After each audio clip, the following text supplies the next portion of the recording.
Gracias a ti, Octavio, por invitarnos a este programa, contacto directo, y así como dice su nombre, para tener ya un contacto cercano con nuestra gente de aquí. Hace 10 años en el aire de manera ininterrumpida. Wow. Gracias al Señor. Llevando comunicación responsable. Responsable, esa es la idea. La credibilidad que uno tiene en la gente, eso es algo sagrado. Hermano, fuiste 2 veces diputado, ¿no? Sí. Por la provincia de Espaillat. ¿Qué balance sacas a esa gestión? ¿Qué anteproyecto de ley? ¿Qué lograste? Sí, en realidad para mí fue una gran experiencia poderle servir a nuestra provincia desde esa curul en el Congreso Nacional, donde pudimos luchar por muchas inquietudes que representamos desde la provincia y también inquietudes que uno tiene como joven. Y uno de nuestros mayores logros es haber conquistado junto a un grupo de legisladores jóvenes, que en ese entonces ahí contábamos con Ivania Rivera de Puerto Plata, Rogelio Alfonso Genao de la Vega, Jean Luis Rodríguez de El Ceibo, Gloria Reyes, que representaba la parte de Pedro Brán, Los Alcarrizos, y Víctor Fadul, representante de Santiago. Nosotros, que entre los 6 diputados eran los más jóvenes del Congreso y no llegábamos a 32 años en promedio, entre todos, yo tenía 25, logramos que en la ley de partidos políticos se lograra establecer el 10% de cuota participativa en las boletas electorales para los los jóvenes de 35 años hacia abajo. Y se cumplió. Y eso, sí, claro. Se logró, se cumplió. Se logró, y recuerdo que cuando nosotros empezamos a visitar los líderes políticos, porque hicimos un trabajo para comprometer a los líderes políticos de todos los partidos, visitamos en entonces el presidente de la República, Danilo Medina, donde se comprometió con la cuota. Visitamos el entonces candidato presidencial del PRM, Luis Abinader, que también se comprometió con la cuota. Visitamos en ese entonces a todos los líderes de los diferentes partidos, los líderes del comité político del PLD, que también daban visto bueno para que se aplicara la cuota. Visitamos a los líderes del Partido Reformista, los partidos minoritarios los visitamos, fueron parte de una comisión y se logró en la ley de partidos políticos que esté ese 10%. Yo siempre he creído en el relevo. Y me siento orgulloso cuando veo que aquí en la provincia de Espaillat hay muchos regidores que han tenido la oportunidad, siendo jóvenes, de estar representándonos en los diferentes ayuntamientos y distritos que tenemos aquí en nuestra provincia, pero también en el país. La cantidad de jóvenes diputados también que ha incrementado. ¿Tiene que ver los partidos con el compromiso de esos jóvenes para con la nación? Bueno, el primer paso fue que logramos dentro de la ley que se respete esa participación. Correcto. Que debiera ser más. Y yo creo que ya eso, con el trabajo que demuestre cada joven en su comunidad, se va a dar ese proceso. Y entonces dentro de lo que logramos en la primera pregunta, dentro de nuestros 8 años, eso es algo que yo siento y lo tengo guardado en mi corazón, lograr que muchos más jóvenes puedan participar y que tengan la oportunidad de llegar a la toma de decisión. Pero aparte de eso, siempre estuvimos luchando incansablemente para que aquí en nuestra provincia, y esto es para nuestra gente de Gaspar Hernández, Jamao y San Víctor, yo siempre he dicho que principalmente en la zona de Jamao y Gaspar Hernández, a veces ellos no sienten una representación directa con los congresistas, porque la mayoría... Tienes razón, yo he escuchado la mayoría siempre salen del casco urbano de aquí de Moca, la mayoría de los diputados. Y ellos sienten como que no son representados o no se sienten tan identificados con ellos porque no han podido lograr en los últimos años representantes de su tierra. Y nosotros sometimos un proyecto de resolución, el cual se quedó en carpeta porque después llegaron las elecciones, luego salimos del Congreso debido al método Home. Pero la idea era que tanto Gaspar Hernández como Jamao y San Víctor pudieran hacer una circunscripción y que se pudieran dividir la cantidad de diputados. Aquí hay 4 en la provincia, que 2 se eligieran aquí en el llano y 2 se eligieran que los represente a ellos. Y eso se quedó en carpeta. Y entiendo que tanto la gente de Jamao, Gaspar Hernández y San Víctor merecen tener oportunidades igual que los mocanos, que son representamos casi el 70% del electorado, y se lo San ponemos, Víctor es el municipio de mayor población, se lo ponemos complicado a nuestros hermanos de Gaspar Hernández y Jamao. Carlos Alberto, luego de ser diputado, dicen por ahí que tú aspiras a alcalde. Y en su efecto aspiraría nuevamente a diputado. ¿Qué hay de cierto en eso? Porque la gente tiene mucha curiosidad en este sentido. En realidad, después que nosotros salimos del Congreso, nos hemos dedicado principalmente a labores privadas, tanto en el área de la ingeniería, con la VEN, y tanto en el área que me apasiona, que es el café, con la baristería. Ahí es que nos hemos estado enfocando, pero nunca hemos descuidado representar a nuestra gente, alzar nuestra voz cuando vemos que las cosas no van bien. ¿Tú sientes que te aspiran? Y yo creo que esas acciones que hemos tomado, porque las cosas no van bien y hemos salido a darle el frente en los momentos oportunos, ha podido colocar en el imaginario de nuestra gente cualquier tipo de escenario aspiracional dominicano. Tú me has hablado de que salieron del PLD por motivo de la expulsión. Perfecto. Me estás hablando de los errores de este gobierno. Eso me indica a mí que la opción viable, lo que veo por lo que tú me dices, es que ustedes están más cerca de Leonel Fernández y la Fuerza del Pueblo que de otra fuerza. Ahora, ¿ustedes se consideran determinantes para inclinar la balanza? Todo el pueblo, en unas elecciones ya... En las próximas elecciones todos vamos a ser determinantes. En las elecciones pasadas me enseñó algo. Cada persona, cada voto tiene el mismo peso, el mismo valor en términos de la toma de decisión al momento de ejercer ese derecho del voto. Y lo que nosotros queremos de Avancemos, como te dije, nosotros no estamos presentando un candidato presidencial. Nosotros lo que queremos es que el pueblo pueda unificarse en torno a un liderazgo opositor, ¿verdad? Porque entendemos que los que nos gobiernan no han podido dar pie con bola con las situaciones de nuestro país y además de eso, los que nos están llevando por una barranca.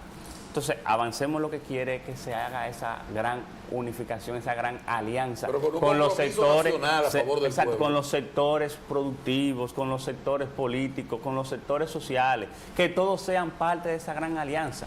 Porque a veces queremos hacer alianzas solamente con los partidos políticos, pero necesitamos hacer alianzas con los comerciantes, con los productores de huevo aquí en esta provincia, que han tenido momentos de incertidumbre, de pollo, de gallina, de cerdo, con lo que ha pasado con la fiebre porcina aquí, con la enfermedad a los puercos aquí, a los cerdos, donde nuestros productores, que la gran mayoría salen de aquí, los cerdos que se producen en el país, fueron afectados. Y todo eso ha sido por el mal manejo que ha tenido este gobierno en materia agropecuaria. Así que Avancemos nace para eso, para inyectar esa gran alianza opositora que va a ser encabezada claramente por un líder de la oposición, pero que tiene que tener dentro de las alianzas no solamente a los partidos políticos, sino a todos los sectores sociales, comunitarios que hacen vida aquí en nuestro país. El manejo del PRM en el Estado. ¿Dónde tú ves luces del PRM? Ellos hablan del turismo, hablan de varias cosas. Yo decía en el introito del programa que basarse solamente en el turismo es un poco peligroso, porque ante cualquier situación, una catástrofe, un terremoto, un ciclón, un estallido político, social, económico, pues las cosas cambian. Entonces, ¿se está afianzando realmente la economía en este gobierno o todo lo contrario? Bueno, creo que los números hablan por sí solos cuando vemos que no han podido... Prometieron primero bajar los combustibles, lo frizaron y últimamente están subiendo quincenalmente los combustibles.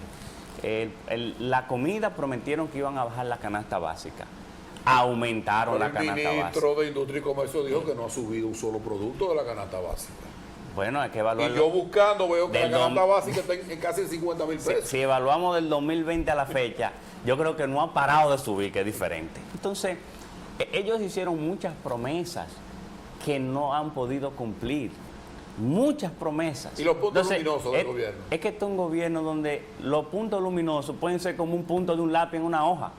y van a ser no vamos a poderlo percibir de cara a todas las cosas que han dejado de hacer y todas las promesas que han hecho.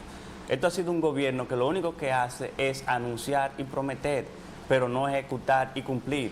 Por eso es que están pasando las situaciones, no solamente en nuestra provincia, sino en otras provincias, de demandas sociales.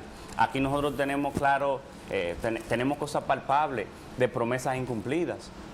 Mira cómo ahí en el Aguacate, que tiene tiempo y se fue avanzando en algunos de los derrumbes, queda uno todavía grande. Y ellos lo han prometido varias veces, no lo han resuelto.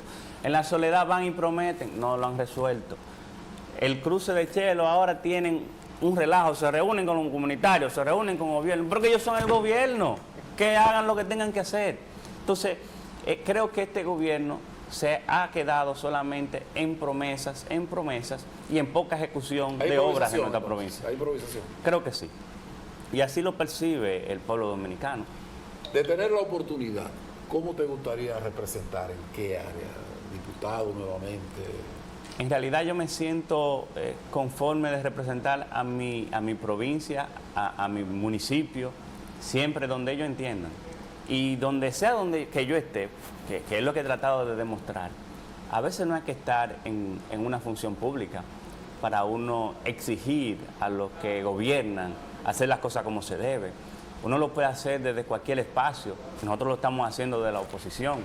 Nosotros hemos sido la voz, sin temor a equivocarme, de nuestra provincia en los reclamos y en las denuncias de lo que está sucediendo aquí, de la falta de inversión pública de este gobierno en nuestra provincia principalmente, y en el descuido que han tenido con nuestros productores. Así que yo no me veo en ningún lugar. Yo siempre estaré atento donde el pueblo me necesite, pero sin lugar a duda, donde yo esté, sea en una función pública o no, siempre contarán con Carlos Alberto para alzar la voz de esa problemática que tiene nuestra provincia. El 4% que se implementó en el gobierno donde ustedes formaban parte, se suponía, la gente tenía la esperanza de que se consiguieran logros favorables de desarrollo en todos los sentidos para el país.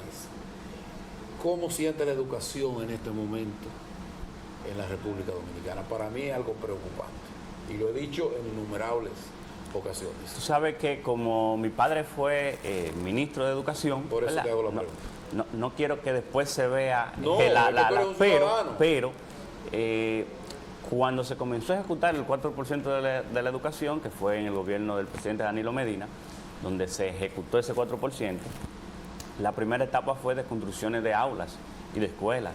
Aquí los reportajes que se hacían en los medios de comunicación nacionales era que había muchos niños tomando clases en condiciones no favorables para tomar el pan de la enseñanza. Y esa fue la etapa que le correspondió a mi padre, de que se hicieran la cantidad de escuelas necesarias y que además a los profesores se le pudiera recompensar en base al esfuerzo que ellos han estado haciendo. Durante su gestión se le hizo, creo, si no me equivoco, algunos 3 o 4 aumentos a los profesores. Antes nadie le interesaba ser profesor. Después de esos aumentos que auspició mi padre a través del Ministerio de Educación con el 4%, todo el mundo quería estudiar y ser ahora profesor de una aula escolar de aquí, pública. Entonces, creo que esos primeros inicios sentaron la base para que el país, ¿verdad? A veces queremos cambios rápidos, como con una varita mágica, pero esa fue la semilla para ese árbol que viene creciendo. Ahora bien, este gobierno creo que no le ha estado echando agua a esa semilla de la educación. Y entonces esa plantica que se sembró y que iba creciendo puede hacer que muera si siguen gobernando estas personas que están dirigiendo. Porque no han estado regando, no han estado regando el agua a esa planta de educación que se sembró a partir de ese 4% que fue un logro de todo el país. Llegamos a la parte final, un mensaje a toda esa gente que te está mirando ahí. Bueno, que decirles que nosotros estaremos siempre en contacto permanente con ustedes, escuchando las necesidades y las problemáticas de nuestras comunidades y alzando nuestra voz por esas cosas que entendemos que no se están haciendo bien.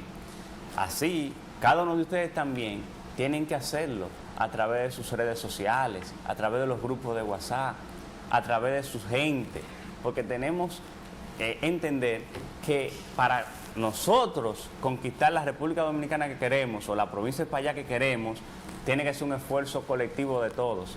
No dejemos la política a los políticos. Yo quiero que todos los ciudadanos y ciudadanas sean responsables, opinen, demanden y digan lo que merecen.